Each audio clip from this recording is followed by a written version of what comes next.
Welcome to Tabernacle Church Live. We are getting ready to have a very powerful conversation with um, a dear person in my life. Um, this person is none other than Dr. Rosa Ashe-Turner. She is my therapist, she is my counselor, she's my teacher. Um, I came to know Dr. Ashe probably 1996 or 1990. Well, no, not that soon.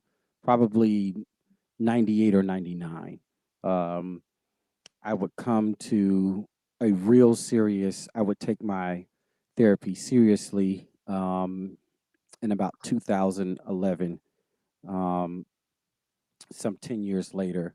Um, Dr. Ashe has been working with me and knowing me for quite some time. Uh, it has been my journey with her that has enabled me to understand and manage a lot of my own struggle and drama. She has helped me.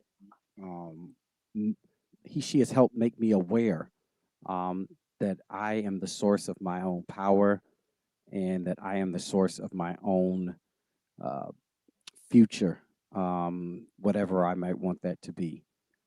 I see her twice a month, um, and she is just very powerful. I don't know how else to say it. She's no stranger to Tabernacle Church. She has been here in this sanctuary on a Tuesday night, just like this, sharing with us in the area of relationships. And tonight, she's going to share with us around mental health as it pertains to sheltering in place and COVID-19. Um, before we begin, excuse me, we're going to do some check-ins. Pam Brown is on. Pam, you know I love you. It's good to see you. I hope you enjoy this. Virginia Rogers, it's very good to see you. Cheryl Seeley, it's good to see you. Thank you for joining us. I want to remind all of you to share this link so that you can help this information disseminate. Um, I believe in sharing with you what I do in my own life. I try to be transparent in that way. And that's why we're here with Dr. Ashe tonight, because not only do you need Sunday morning, but you also need encouragement for your mental health. This is all a part of the process of living in control, and living powerfully. Kevin English, welcome. You are no stranger to Dr. Ashe. I believe we are having other people come on. We're just giving folks a moment. And again, want to apologize for the delay. We have a very trimmed crew. It is myself and my partner and colleague and friend, David Herring. So, some of the things we're going to cover this evening as I set the stage. Again, you've seen the flyer on Facebook. You know that we're going to be hearing from Dr. Ashe-Turner. We have another treat for you because Joe Turner, licensed counselor, is with her, and he's going to also be sharing with us. We get a double whammy. And tonight we're going to be talking about mental health, mental awareness in an area specifically around COVID-19. I spoke with Dr. Ashe and Joe last night. I also had a therapy appointment with Dr. Ashe this morning. Very liberating. A hard one, but a good one. And we're going to move into this program. And the program is around the compounded pain of COVID-19. The compounded pain of COVID-19.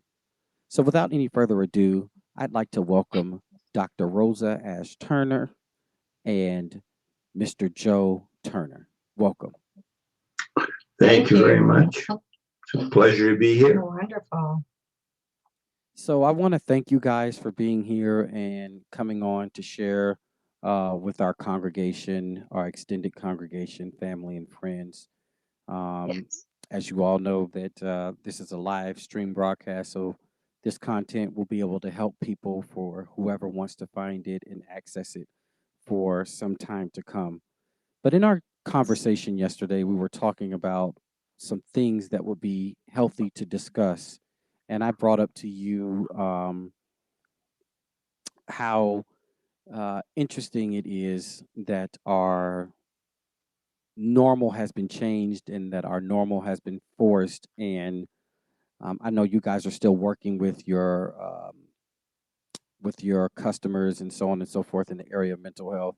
So, kind of Mm. talk to us about what you have seen, what you have heard, and what's been coming up as it pertains to our new normal and how that's changed and affected us. My goodness. Okay, should I go first? Go ahead. Yeah, Okay. kick it off. New normal. I kind of think we're not quite there yet in terms of knowing what our new normal is actually going to be. We're not going to know that until we've actually come through all of this and we attempt to go back to what we used to do and try to do things the way we used to do it and realize that perhaps we're not going to be able to do that. And so we'll find something in the middle, something between how we used to do it and something about how we've learned some new things in the meantime. Mhm. And that will, I think, become the new normal for us as individuals and for us collectively. So we've got a lot of new challenging changes ahead of us that we can't even speak to at the moment. But what we can talk about, I think Joe and I together, in terms of what it is we're experiencing by having the real honor of being able to literally go into people's homes and be with them in their different ways of living and thinking and managing life through COVID-19. So I'll just talk a little bit about some of the things I'm seeing, and I think Joe will want to do the same thing. Mhm. But I would also talk some about what's going on in my personal experience too, if that'd be okay, because I'm here too. So the things that I haven't really had this conversation before, Taylor. This is a new conversation. Generally, Joe and I are talking about things and things that we're experiencing and seeing with our people. But I don't think I've had the opportunity to really have a conversation out loud the way we are having now. So thank you so much Mhm. for creating this opportunity to talk on this level.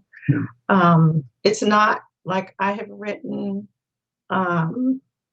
some in-depth research paper about all of this.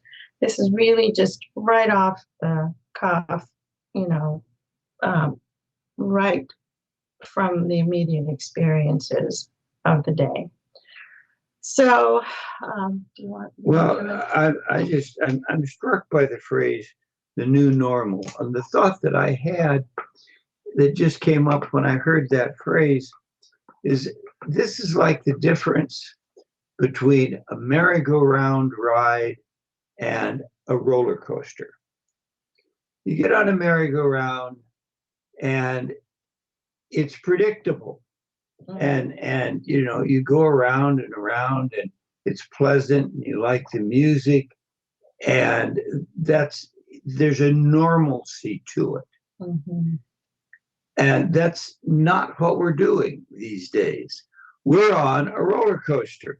You get on the car and it goes up the hill then all of a sudden it's whoosh, and at no time on a roller coaster ride does it repeat itself. It doesn't actually get back to anything you would call a predictable normal until it coasts back into the station. And that's a much, I think, more accurate picture of the experience we're having. That the notion of the new normal is that everything is changing and somewhat unpredictable. And that's part of what makes it stressful. Yes, exactly. Very well said. Yeah, and just to jump in the conversation a little bit, I like where you took it, Dr. Ash. For example, the being able to just have a conversation and you be a part of the conversation. And if I could just be completely transparent, like I said earlier in the program, it's a slim down crew. So not only am I trying to get my head together being the host, I also had to go through all of the normal channels to set everything up.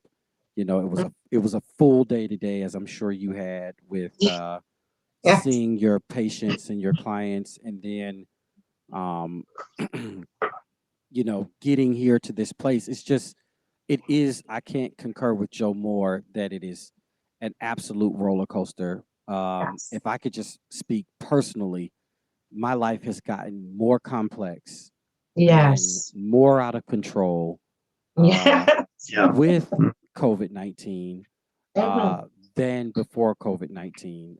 Yes. Yes. There, this also leads me, you know, I have unconscious pain. I have the grief of uncertainty because I do agree there is no new normal. We're still trying to figure that out, whatever that is. Yes. You know, now you're 24/7 with your spouse, you're 24/7 with your kids. Mhm. You have to try to figure out how you're going to navigate your life as it pertains to income and expenses. Mhm. There's a lot of ways in which all of this can cause grief, and I, for one, am in the heart of it. Mhm. I'm trying to do the best I can with everything I have to work with, wearing Mhm. a lot of different hats. And in my inner circle, I receive more criticism than I do support. So Mhm. I am at a serious challenge Mhm. with all of this. Mhm. Mhm. Wow.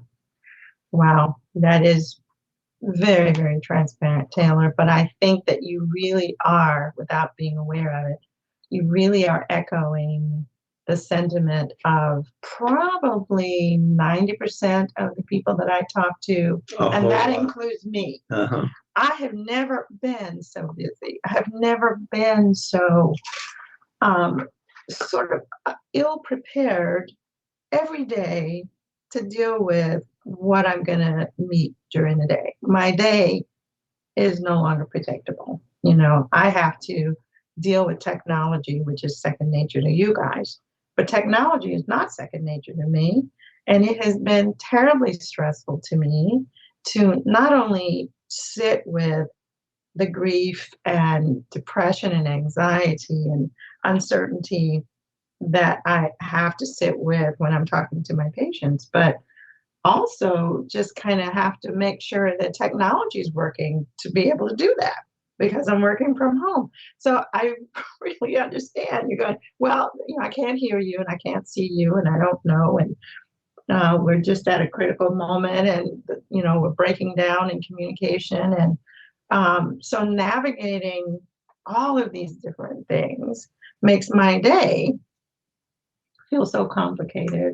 And yeah, and it's tiring. And everyone that I've talked to seem to be feeling and saying the same thing. There is a word that applies to the breakdown of structure, and that word is chaos. You know, I mean that word, yes. It's a zillion things going on. It's hard to see the connections between them, and it's tiring. Yeah. And it's upsetting. And somewhere in the middle of that, we're somehow expected to continue to live life, to be able to eat and sleep and maybe, share something with people around us. And, if we're actually working from home, to do something useful and constructive. And all of the structure that used to make that kind of easy and predictable is gone, or if not all of it, a whole lot.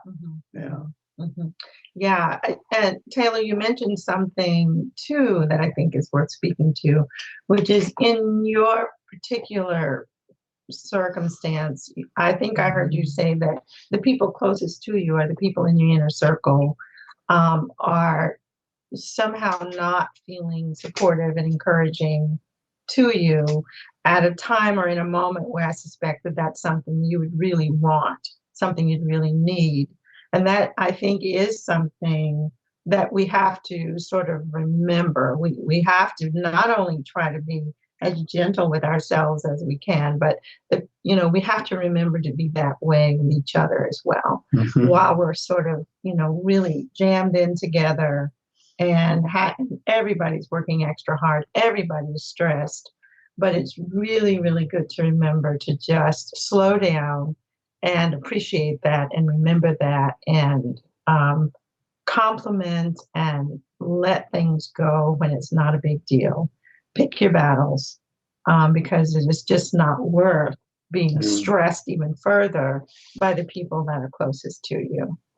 Yeah, or even not at all. If you see somebody, breaking their neck, for lack of better words, you may not want to say, oh, you didn't do that so well. Well, when you're doing 4 things or 5 things, something naturally is probably going to slip through the cracks. So when I had to speak, preach, or whatever you want to say on Sunday, to echo some of your words, I was saying that during this time, since we're all in a storm, we came through Matthew 14, and we were talking about Jesus walking on the water, and Jesus was walking on the water in a storm.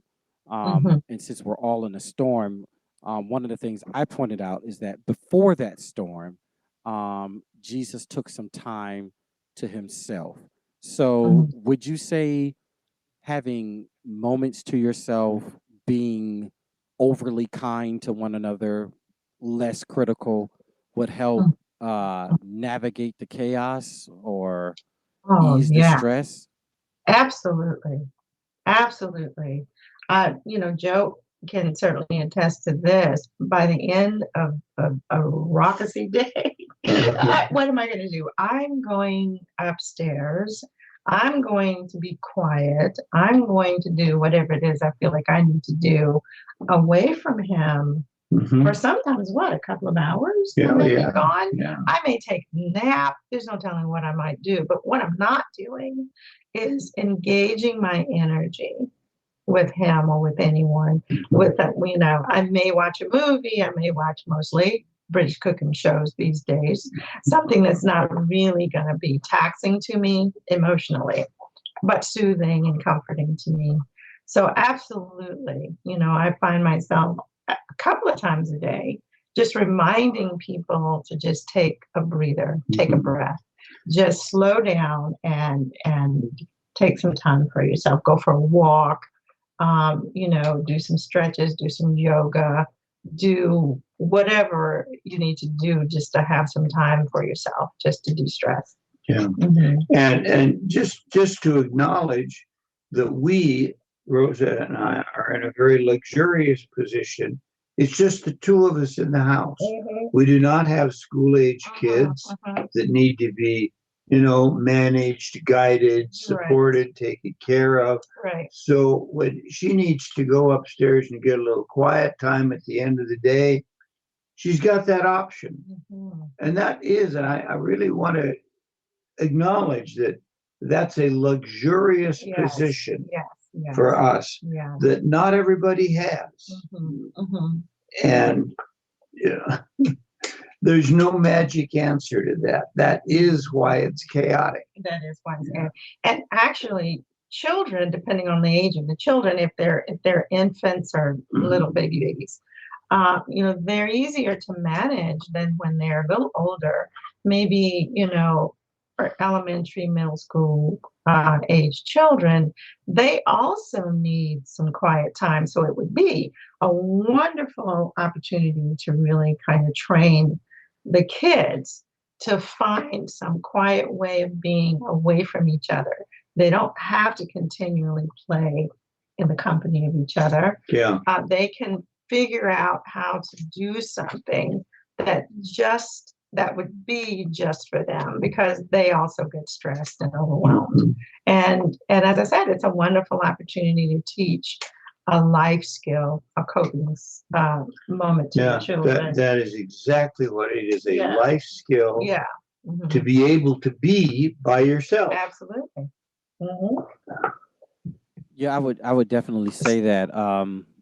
I'm going to try to Yeah. apply that to our children at home. We have 3 children, 12, 8, Yeah. and Well, 4. you're a perfect Right. example of having a lot of children energy in the Yeah. house, and it's exhausting for them too. It's exhausting for all of you. Yeah. Now you and your wife or partner, you can switch off when you have the children, while one goes out and gets a breather, the other is on duty, and then you come in and you switch off, and you divide and conquer so that everybody gets a breather. It's also an opportunity to learn to be, how do I want to say this? To learn more intimately who your kids really are. What is it that really engages them? What are they interested in? Yeah, and I'll take this opportunity to insert a resource that for families with children, and that is the Atlanta Public Library. I've just heard wonderful things about the program that they've established to support families. So if you can just easily log into the Atlanta Public Library and find reading hour story time for children of different ages, different games that they can participate in depending on the age groups. And you can just have your children just sort of log into whatever the age appropriate program would be. And there's also programs for adults, for seniors, reading story times, and also games for them as well, music. And it's just getting all kinds of rave reviews. So it's an opportunity to just have them, the children, decide what they would be interested in. And then they can every day at the same time schedule an hour for themselves where they're engaging in something that really is interesting and creative for them. So if I And had to that's the Atlanta Public Library. So if I had to sum up the first segment of this conversation, there really isn't a new normal yet because we're still in a lot of Right. fluctuation, and that causes quite the instability and, as Joe put it, chaos. And Yes. as a result of that chaos, one of the only things we can do for relief is, go out of our ways to be kind to one another and be cognizant of what we're being critical about. Does it matter? Does it not matter? But also taking time to ourselves and getting our children, if we have children in the home, to take time to themselves and making sure that each person in the family in your household has an activity to where they are self-sustaining, because that's Yes. a very good life skill. Absolutely. You got it. Yeah. Perfect. Perfectly. So so if you want to have some words, just to piggyback on that, it would be compassion, patience, quiet time. These are not, they're not profound things, but if you practice them in the midst of all of this COVID-19, I think it will feel profound to the individual and to the families. being able to center yourself, center oneself, is hugely important in life in general.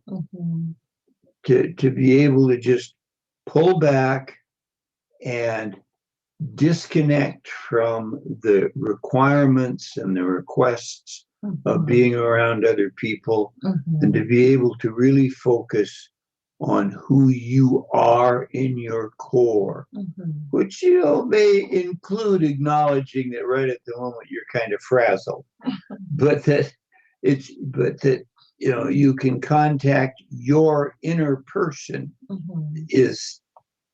That's huge. So we're sort of continuing on with the conversation, Taylor. Are you sort of segueing out of what feels like maybe the first part of the conversation with the intention of moving into another aspect of the conversation, because there are so many different directions that we could move into? Well, naturally, I think we kind of evolved into that when you talked about centering as a opportunity to decrease from the chaos, decrease from because at the beginning of the segment, I told you that we're talking about compounded pain as a result of COVID-19, and all of these pain points are, I have them here: isolation, loneliness, grief of the loss of normal. We already went over parenting and spousing 24/7, but unconscious distress. I think we can say a bit about that. I think that's important. And then also loss of control. So why don't we, before we go into centering ourselves as a result of how to deal with the all of these things that cause us pain, how can somebody identify some of their, like you uncovered for me, a lot of my unconscious pain, on my unconscious stress and triggers today in our session, which provided me relief immediately, because as we were dialoguing about it and as you were getting me to engage with you, when it was called out, immediately I felt some kind of relief in knowing. So why don't we try to help people deal with some of that unconscious struggle, or at least speak to it so that they may have some cognitive ability about it. Okay. I'll start. Well, you want to start? The most immediate manifestation, of course, is what's going on in your body. Being able to notice that you're clenching your jaw, that your shoulders are tight, that you're all kind of hunched up, or that your stomach is churning and feels tight, or there's a tightness in your chest, to really allow that to be conscious and present. And as soon as you start to pay attention to what you're actually experiencing in your physical body, you're opening the door to being able to connect the physical manifestations, symptoms, whatever you want to call it, with the emotional stuff that's causing all that muscle tension to go on. Yeah. Does that make sense? Yeah. Makes sense to me. And so I will add to that something very personal for myself today. So I'm working very, very, very busy. Today I didn't have very much time for any kind of quiet time, not even a lunch really. So I lost a young nephew a couple of days ago now. And while I have been sitting with families and individuals who have lost loved ones during this time, it's quite different to have lost a family member myself. And I'm still working and being present and being busy, and because I don't have the ability or the luxury of doing what I would normally do at this time, which is to, of course, close down, and come together with family to take time to grieve together and celebrate the life of my young nephew. That is not something that I can do. And I'm with people who are in the same state who are not able to do that. So what I had to do today is sort of put that aside so that I could work, so that I could do what was in front of me to do. So and I did. I mean, I talked to you early this morning, Taylor. You probably wouldn't be able to know that. But I was able to do that. And by the end of the day, I had an emotional sort of jolting out of that where it couldn't remain unconscious. It had been sort of unconscious most of the day. And then something happened to really, jerk me out of that. And it was very painful and very emotional. And I could, cry, and I could feel that pain, and I could kind of pull it back together so that we could have this conversation. So, there's value in being aware of the way in which you go unconscious and why you're doing it. And there's also a place where we need to also be able to acknowledge and be in the face of that thing that we have been holding at bay. Mhm. The problem comes when there's no opportunity to really go back to that pain, to go back to that loss, to go back to that trauma. And, you just keep moving forward day after day after day without coming back to it. So right now, I think we all have to go a little bit unconscious in order to really exist and do what we need to do in these times. And so we need to be able to go and come from our grief and our pain. And I think that's a healthy way of coping with it. It is a wonderful property of the human mind and the human spirit that when you're dealing with grief, Mhm, pain, mhm, and you still have to get up and chop Mhm. wood and carry water or whatever it is, mhm, that the human mind can do that. It can compartmentalize. You can mhm. take the pain, you can put it aside. And the only, how can I say, trick thing you have to remember is that you have to pay off the promise to that part of your mind that you will come back and let yourself fall apart. Yes. Yes. And Yeah. And the body will respond very well to that, as you said this morning, Taylor, when you could come back around and get connected to what you had allowed to go unconscious, there's relief immediately. And so Yes. if I had not had that moment of release before, at the end of my long day and before this conversation, I'm not sure I could be present as I am now, because at some point, probably 30 minutes or so after having the release, I felt better. I felt less heavy. Um, I'm sure it will return and I'll be ready for that. But right now, I feel like I can go on just a little further. Yeah. And part of what lets you do that, I suspect, is that you are consciously acknowledging that something really impactful has happened, Mhm. that you've been able to process it partially. You're probably not done with that. No. But in the meantime, you're proceeding with this conversation. Mhm. And later on, you'll go back and continue to process it. Mhm. That's what we see in vets with combat PTSD. Something horrific has happened to them. They haven't been able to process it at the time. It gets packed away.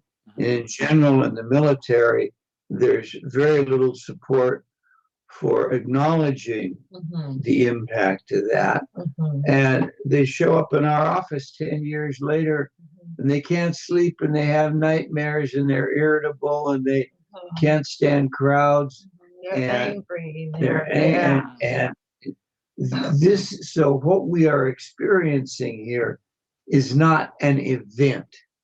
Right. It's a continual time of things aren't quite right. Mhm. Things are not quite normal. Mhm. And Mhm. it's okay. It's important to acknowledge that it's like, the phrase, it's being nibbled to death by ducks, Mhm. and it's Yeah. important to acknowledge that has an effect. It has an impact. Mhm. Mhm. And if we try and say, oh, it's okay, I can handle this, and sort of put it all away, I guarantee it will come back to bite you. Mhm. Now, my example is a very immediate one, really, because it's really right here, and a lot of people are dealing with just this particular scenario right now because we are losing people, um, Yes. more than one might think, and when it really comes home, it comes home in a very, very gut wrenching way Mhm. on so many levels. So, during this time when we're quarantined and we are forced into maybe a time of sitting still because we can't really do the things that we would normally do. So I think people, like Joe said, who have just been able to put things away and go unconscious with their pain for a long time, this is an opportunity that was unforeseen, unplanned, unscheduled. And so all of a sudden, people are sort of, getting in touch with again some of this old trauma, some of this old pain. Old stuff And it comes up. doesn't, it feels just as sharp as my pain feels today. It doesn't matter whether it happened today or 10 years ago or 20 years ago. Given the opportunity to be quiet, to sit still, to not have to rush off and work or commute or whatever it is, has been keeping me busy. Now some things are starting to bubble up. Mhm. And perhaps because it's been so long, they've sort of forgotten what it is, or sort of convinced themselves that it doesn't matter anymore, that it's old, it's done, it's no longer relevant. Mhm. But the discomfort really is relevant. And the value of having some quiet time to ourselves is a lot of that material will just sort of, rise to the surface. And what do you do when that happens? I think that it's really useful to be able to write Mhm. down some of that, even if you don't understand it. Just write some things, draw, paint, listen to music, just feel what you're feeling. And when you get an opportunity, find yourself somebody to talk to. So, so I think it's creating a lot of unconscious pain, yes, but actually it's also providing an opportunity for healing, an opportunity to go back and look at for the first time, maybe even some things that never quite Never got healed or processed at the sealed, time. never got processed. Mhm. Yeah. Mhm. So that was quite excellent. The dealing with the unconscious, but the the quiet that inevitably some of us have, we can deal with some of the past pain as that Mhm. comes back up and pretty much evolve from that, or write it down if it's not something that we are able to deal with until we're able to talk to somebody about it. Mhm. Um, as well as, um, for the unconscious, once you kind of figure out what that bad feeling is, again, going back to the writing it down or having to compartmentalize, that was something I really got out of that from Mhm. you and Joe, is Dr. Ash, is that sometimes you have to set your pain aside. Yes. Sometimes Yes. you have to set your hurt aside so that Yes. you can go forward as you did just today, Dr. Ash. That's right. Um, That's right. doing what you needed to do and then come back to it later. So Yes. it is an important note then to deal with, understand, and manage whatever as best you can. But I Mhm. guess the most important thing is it good to note what the pain is and try to understand it, even if you can't deal with it? Yeah, yeah. Mhm. Yeah, Absolutely. and the thing about the quarantine is it's sort of an enforced opportunity to be quiet and to not Mm-hmm. have a lot of distraction. Mm-hmm. And old discomfort will float up, Oh, and to yeah. be able to have that be okay. Mhm. One of the things I notice in people who end up with problems with alcohol or substances is that when they get quiet, old discomfort comes up, and the only way they know to deal with that is to try and numb it out. Mhm. Wow. And the object of the exercise here is to take the opportunity to experience the discomfort and notice that you, in fact, can do that. Yes. Mhm. I heard The- a I Yeah. heard a behavioral scientist, somebody that studied behavioral health, say just this year that we are better than causing pain than holding and feeling our own. Mhm. Mhm. Absolutely. That's So, lashing out and, pushing away from our own pain. And so we really bump into other people and push and pull around other people because it's a distraction. so Mhm. then it is good in this time. The flip side of this sheltering in place and quarantine is that if your pain does come up, try to be with it. Try not Exactly. to Yeah. Exactly. try not to Exactly. run from it. Try not to Yep.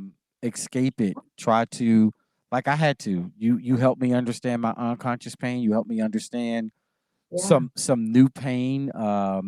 But I have to, at some point in time, try to deal with it. Try to honor it. Try to sort it out so that it doesn't rule my behavior. You got Mhm. it. Absolutely. This we have some notes written down in front of us. We're just sort of before we started this conversation, we're going, well, okay, what kinds of things are we going to kind of want to talk about in terms of how to deal and cope with this time? And the first thing that I wrote down was learning. And the learning really is, as I was thinking of it when I wrote the words, it really is about learning who we are and Mhm. learning how to notice how we cope or don't cope, or what feels bad or what feels okay, or what we do, what kinds of things we do to soothe ourselves, or to look for what we need from the people around us. It's an opportunity for us to really sort of say, wow, I didn't really know that I needed that many hugs, or I need that kind of validation, or I need that kind of quiet time, or I eat when I'm this, or I this when I that. But we learn about ourselves first and foremost, and we learn about the people around us, including our children, as Joe said earlier. But it's learning, learning, learning, learning, learning, because it's also learning in this new experience for all of us, who we are today. Perhaps how we were or would have responded 10 years ago is not how we're responding now. Mm-hmm. The things that scared us or mattered to us then probably won't matter to us now. The things that were comforting and soothing to us now, or then, probably wouldn't be that comforting and soothing to us now. And a lot of times we don't really know that Mhm. Right. until we're engaged in an opportunity to know ourselves now.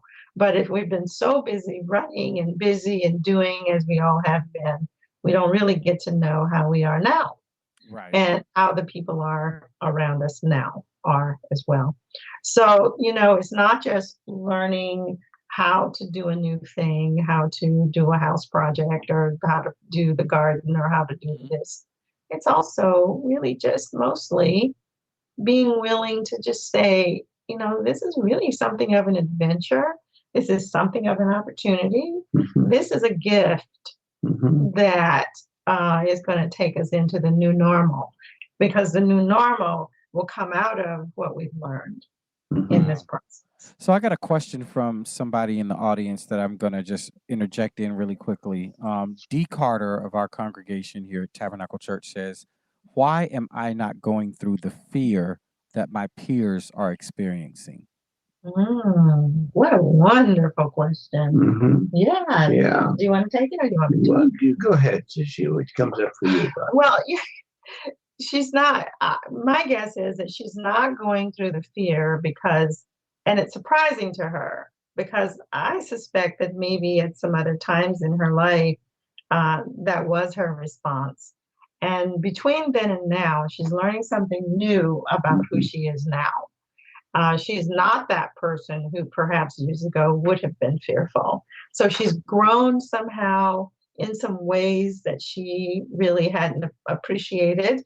And now she's going, well, my goodness, at one time I used to, really be anxious and worried and fearful. And why am I not that way now? What does that mean? What's going on? Is it gonna, sneak up and, bite me in the ankles, or, what's going to happen? But no, that's good news. That's good. That's, something to be celebrated and acknowledged. And you might get curious about, well, what has happened in your life such that you have grown, you have evolved, perhaps as faith, or, who knows? But it would be a wonderful thing to examine. It might also be a really useful conversation for both this lady and her friends to inquire, well, what is it that is so frightening to you about this? Yeah, that's good. And to really get some details. Well, I'm afraid I'm going to die. Yeah. My family's going to die. I'm going to run out of money, whatever it is. And then she gets to look at why that particular detail of fear is not an object, it is not as strong a concern for her. Yeah. She's somehow developed a great deal of resilience that she wasn't aware that she developed. And she's just getting an opportunity with this gift to recognize that she really has more resilience than she knew about, which is wonderful. Wonderful. Another question that came in was, I think we kind of touched on it, but just to acknowledge the question from Mr. Dobbs Holloway was, his family members are, they're emotional wrecks. They're have moments where they're crying and moments where they're not crying, and moments of anxiety and so on and so forth. And I think we've kind of touched on it, but that's quite the opposite end of the spectrum of not being afraid. Correct? Yeah. So did he elaborate on what's inside of what's happening? Is this anxiety? Is it depression? Have they lost someone? Are they grieving? Is somebody in the house sick? It depends on the circumstances in that home. If, perhaps the family was already in grief or turmoil or some situation before all of this hit, and now this is laying on top of that, then, they're really pressed into a situation that they don't have the resources to really meet the way they ordinarily would have been able to meet it. So without knowing a whole lot about what else might really be going on there, all I can say to this family is, I'm just, so very sad and sorry that, that's going on, and they are isolated somehow in that. And, I just really hate to hear that. But it makes sense. I mean, what's happening to them is relevant, and they shouldn't really be doing it any other way. They're doing it the way they have to do it. They're being where they are with what is facing them. So, I would say to them, from my heart to theirs, that, they don't have to compare themselves to how anybody else is doing this and what anybody else's home is feeling like right now. This is where they are, and they will survive as well. And they will learn, and they will grow, and they will figure out how to do this thing, whatever it is. Very, very nice. Before we get to some of your other words that you had written down, because again, you know that we had a conversation. Um, what do you say about uh, children that have older parents that really need to isolate themselves from their parents because they don't know if they're carriers or whatnot? What would you say to that person that's really missing the comfort or the relationship from their parent? Mhm. Well, I think, this I can really relate to because I have we have a daughter. We have lots of children, but one of the youngest one is in Washington, and it's really quite comforting and soothing to have FaceTime with her, to really just be able to look at her and not just talk to her on the phone, but kind of, this is also an invitation, particularly for older parents, to really step their games up with technology, to really be willing to learn how to do, FaceTime or Facebook, or, how to really do some of the platforms like Zoom, or, Skype, or some of the other available means of really connecting. It really does. It's amazing, how real and relevant connecting in that way can be. Yeah. It is. We're sort of used to historically doing therapy with folks and, facing each other across 6 feet or whatever it is, person to person. And what both of us are discovering is that, in fact, video connection, even just talking on the phone, can be immensely powerful Yeah. if you're willing to let yourself be really intimate. Yes. you know. Yeah. And that's a learning process. Absolutely. For both the Yeah. example you're bringing up, for both the kids and the parents. Yeah, we kind of think, oh, if I can't touch that person, if I can't hug that person, though hugs are really important, and they are coming. So we have lots of hugging to make up for, guys, and that's okay too. That'll be fun.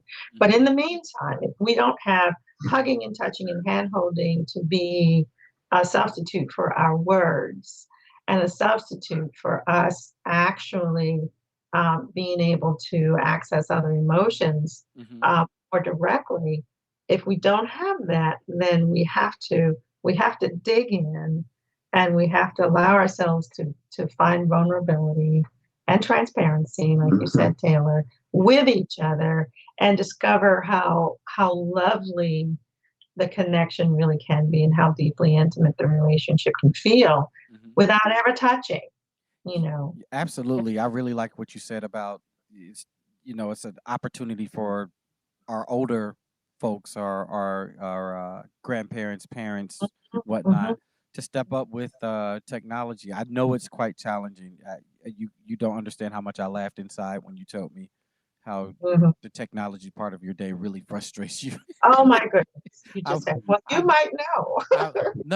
I, no, my problem is we're undermanned. If I just had Yeah, the finances and my team, this we wouldn't have any problems. But the fact that right, we have to do it right. ourselves by ourselves can kind of Yeah. when it's usually a Awesome. team of So 12. you can Yeah. you can appreciate it So I then. could, How yeah, I could definitely appreciate if I just had to worry about working Zoom or Skype. Oh my God, I would, or Facebook or any of those things. I would be in heaven if those were my yeah, worries. But unfortunately, they're not. In yeah. any event, can we get to some more of the words that you jotted down?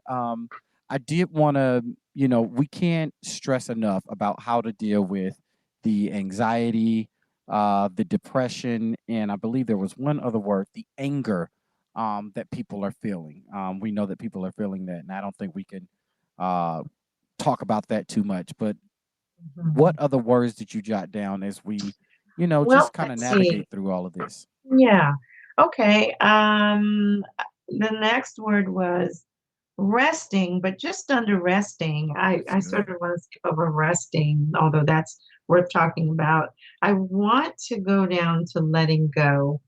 The idea that, this whole sheltering in place is requiring that we learn, which could be connected to resting now that I'm sort of saying it out loud, Hmm. is that we have to figure out how to let go of the to-do list, let go of the schedule, let go of all of the shoulds and coulds and wouldas, and feel what it's like to not be in control, false, of course, Hmm. not be in charge, false, of course. But once we can figure out what it is we're needing to let go of, and if we can do that, I think we can move to a place of a deeper kind of resting, which we don't really ever get a chance to really experience. Now, a lot of the words that we wrote down are activity kind of words Mhm. that will help people fill up the time. In that sense, they're kind of distractions. Some of them can be very useful and Mhm. productive. But what Rose is pointing out, I think, is that underneath the distraction, underneath the activities, is the opportunity to really allow yourself to notice what comes up when you just get quiet Mhm. and let go of the need to be active. Mhm. Now, having said that, we then have a whole list of activities. We've got, what do we got here? Writing, journalism, cooking, and sharing meals. Yeah, Uh, gardening and exercise, home projects. But all of these things can be so fun, Yeah. if you if you're doing the, without the light of all of the stressors that you have in Yeah, your life. These yeah, are activities, and yes, they are tasks, but if they're couched in a way that's enjoyable, then it doesn't really yeah. come off that way. And I think a perfect segue, since you were talking about all of these activities, what are some of the things that you and Joe are doing as a couple, um, as it pertains to these activities, that are just kind of keeping your relationship well, exciting, and how, and this and then this share this some may not things with sound us. very psychologically sophisticated, but as a matter of fact, we're watching a lot of British detective shows and British cooking shows. Yeah. Yeah, and all the baking shows and the detective Um, shows. So we kind of, at the end of the day, we kind of snuggle down on the sofa with popcorn or some other thing that we shouldn't be eating, but it's good. And we just, we just really enjoy that. But we're also, as I said, finding our own time. So, Joe, I'm gonna out you right now. So Joe is up until all hours of the night last night reading a book. Okay.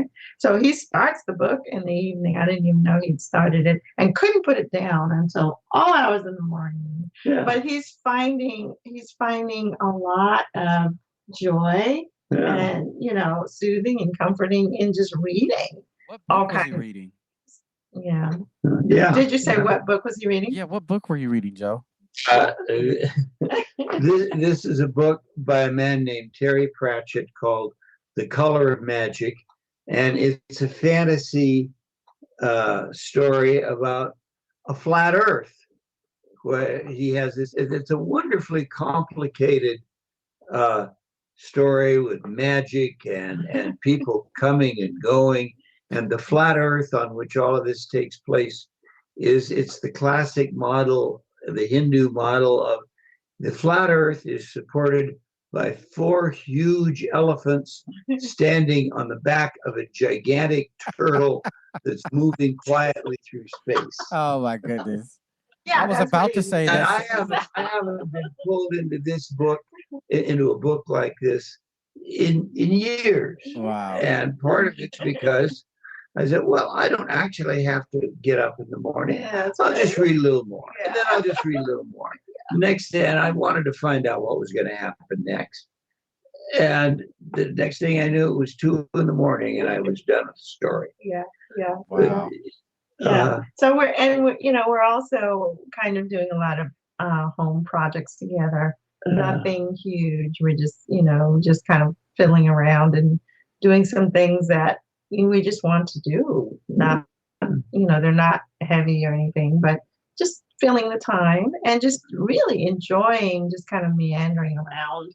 Oh, and napping. Let's not forget that. Napping Yeah, is naps a would really be really nice if I could get one of naps those. are good. Yes, Naps would yes. be really You're good. higher.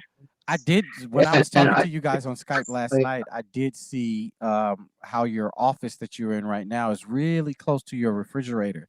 I'm sure that's. If I have an office, I'm going to put it close to my refrigerator too. I Oh, think it's that's a great very idea. important. It's just very important to do it that way. you bet. You bet. Yeah. So we're having a good time.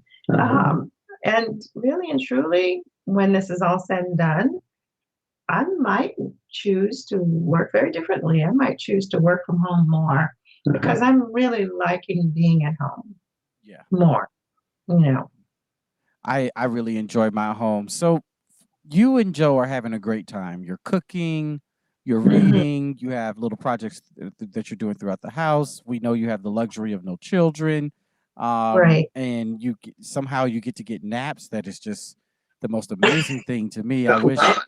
I do get a nap maybe on Sunday. Maybe I get a nap on Sunday. That's the only day I get a nap. But for the couples that really aren't, you know, that don't have this, what could we offer to them? Hmm.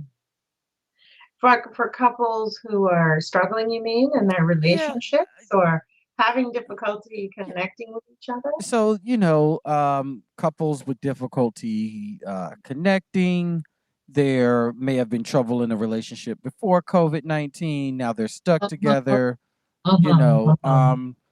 There's obviously two sides to the coin, and then all the gray area in between.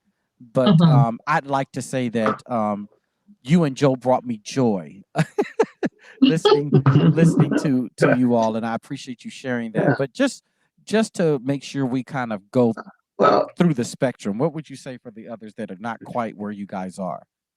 Okay, so what would we say? Well, I was going to say now this is much easier to talk about than it is to do, but it is the fundamental problem. If you're in a close relationship with somebody, it's the puzzle, it's the problem of trying to be conscious enough of who they are as another human being so that you can kind of restrain the annoyance that comes up when they leave the salt shaker on the counter or whatever it happens to be. And when people are now pressed closer together than they used to be, that gets a little harder. But that is the fundamental issue of can I stop and say, okay, I don't know what's going on with her about leaving the salt shaker on the counter, but I could inquire. Say, hey, sweetie, does it seem overly fussy if I ask you to put the salt shaker away when you're done with it? Joe, but that's brilliant. I mean, who could get mad at their spouse for having that kind of temperament and that kind of caution and respect in asking a question about something that bothers them? Yeah. And it works because he does it with me. And so when he it really does work. He tells me, he said, now, sweetie, would that be a little weird if I said I wanted this? And I go, oh, no, not at all. Here. It's cool. It's not a problem. Because, it's all about tone. It's all about intention. It's all about being willing to hear your spouse say, well, I leave it on the counter because X, Y, and Z. And sometimes I say that to Joe, and he says, "Oh, I never thought about that." Oh, that makes sense. Oh, okay, that's cool. Yeah, and you may notice that what we are talking about right now is really at the heart of having a friendly and continually loving relationship with a person. Yeah. With or without a virus, and with or Right. without a quarantine, Right. with or without social. It's just that this has turned the heat up on that whole thing. Mm-hmm.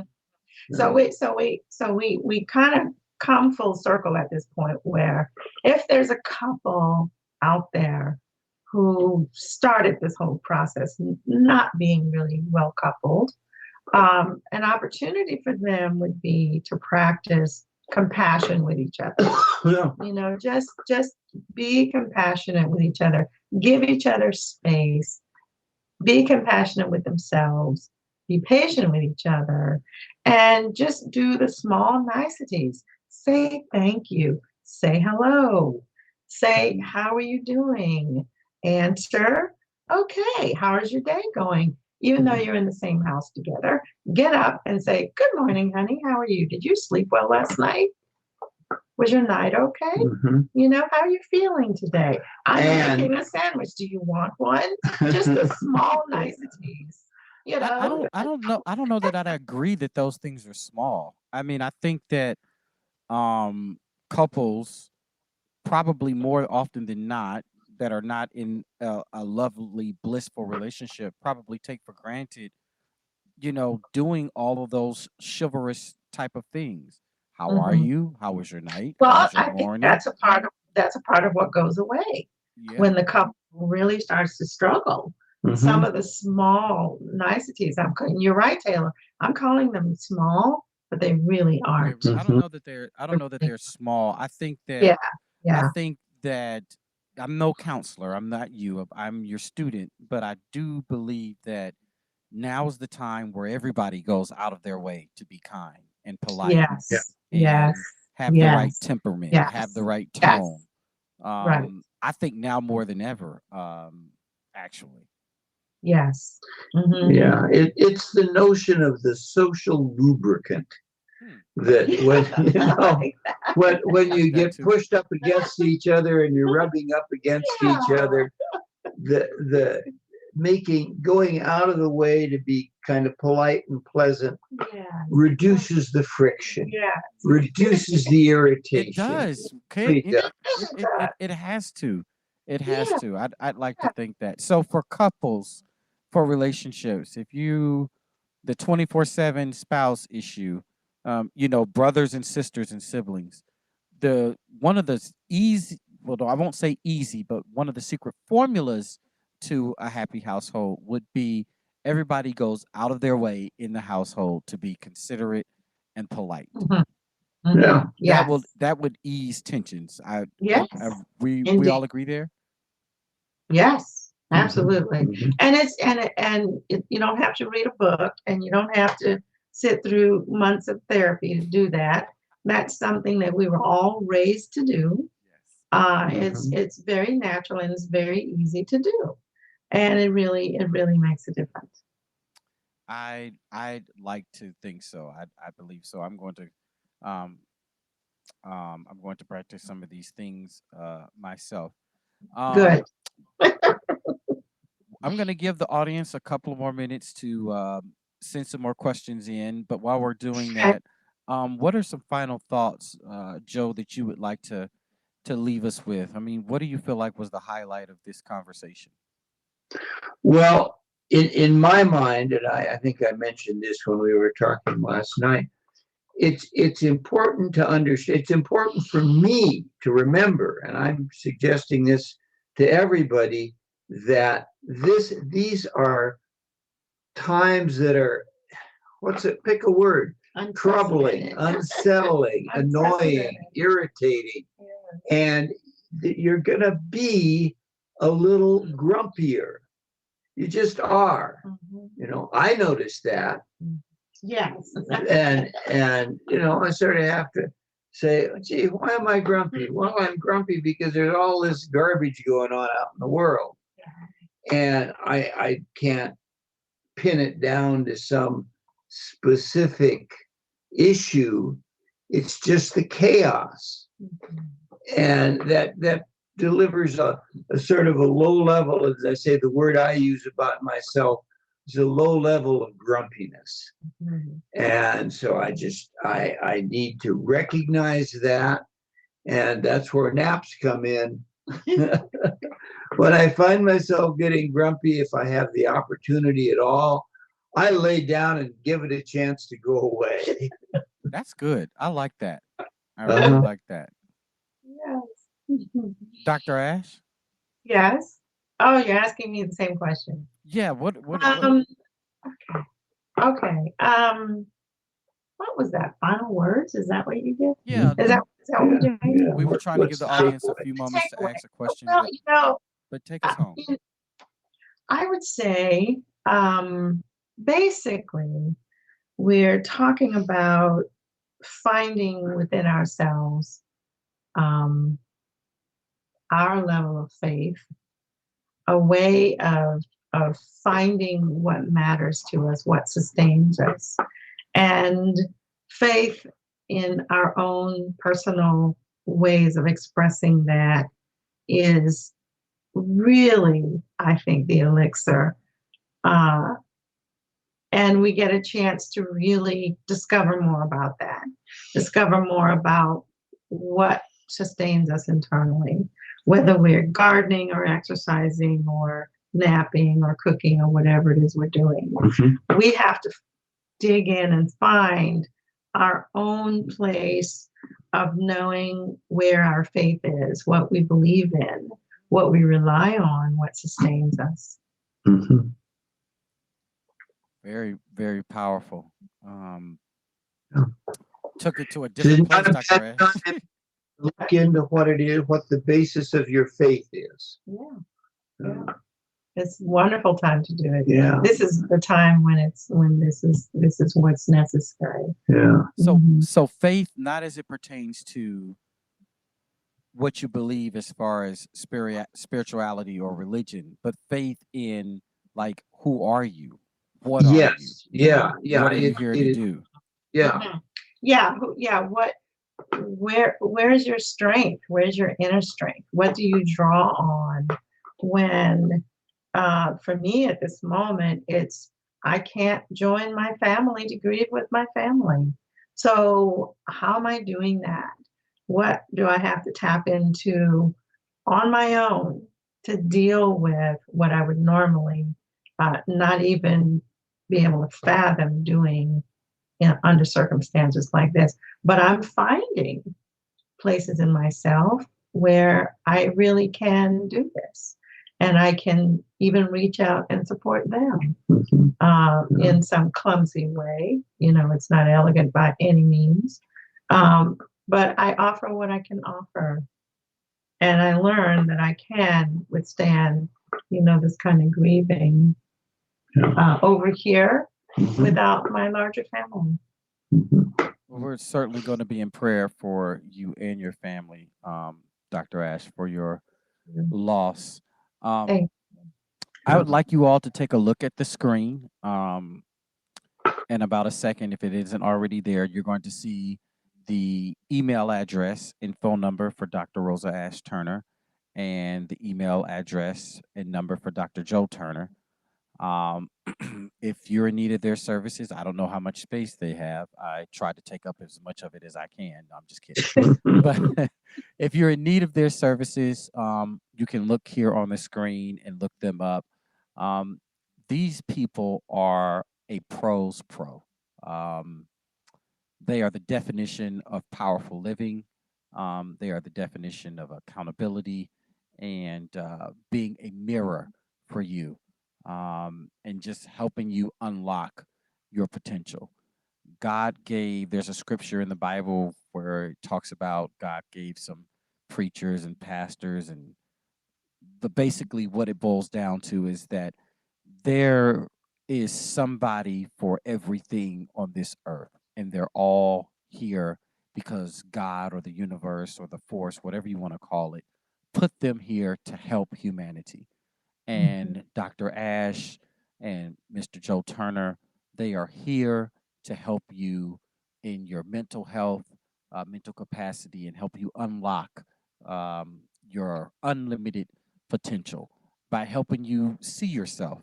And that's very important. So take the number down. If they can't help you, they have some professionals that can. Mhm. Again, we thank you for joining us live.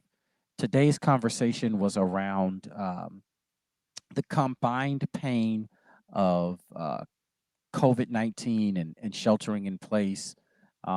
There's a lot of different things that everybody is going through, um, in addition to what you were going through before COVID-19. But what is Mhm. important to remember, as Dr. Ash and Mr. Joe lifted, you have to have activities that you enjoy. You have to find your center. You have to take a moment and be with your pain. Not only do you have to take a moment and be with your pain, sometimes you're going to have to know when to set your pain aside and focus on whatever task that you have at hand. Mhm. And finally, find some things, some activities that you can do to enjoy and take time to yourself to enjoy those activities individually and collectively. If you're in a house with a spouse or no spouse, children or no children, you still have to find time to still away, do your nap or whatever it is. And I think most importantly during this time, remember to be kind, remember to be polite. Mhm. Try not to be overly critical. Try Mhm. not to fuss about things that really don't matter. Mhm. During this time, do the best that you can to see the big picture and be happy about some progress rather than harp on um, being where you want to be overnight. I think that would help all of us. And I can hear my counselor amening me in the background. I'm You got Beautiful, gonna I'm gonna beautiful. call you Yeah. when I'm preaching on Sunday, Dr. Ash. I need that. No, but Well, that seriously, you we saying that. thank you That's so much. beautifully said. Beautifully yeah. said. Thank you. Yes. Thank Thank you you. so much for being here. Next week, we're going to put out a flyer. We're going to eventually have Dr. Ash back and Joe Turner back when they have time. But next week, we're going to try to have a principal or a director of schools here to talk to you about your children and education Ooh, good during Yeah, this. idea. we'll tune in for that. You'll tune Yeah. into that. You hear that, Yeah, David? They're yeah, liking that. tune in We're for going to that. try to come to you with that next week. God bless you. God keep you, Dr. Ash, Mr. Thank Joe. you. Thank you so much for being here. Thank you, Tabernacle Church and extended family. We are signing off. Good night. Good night. Mm.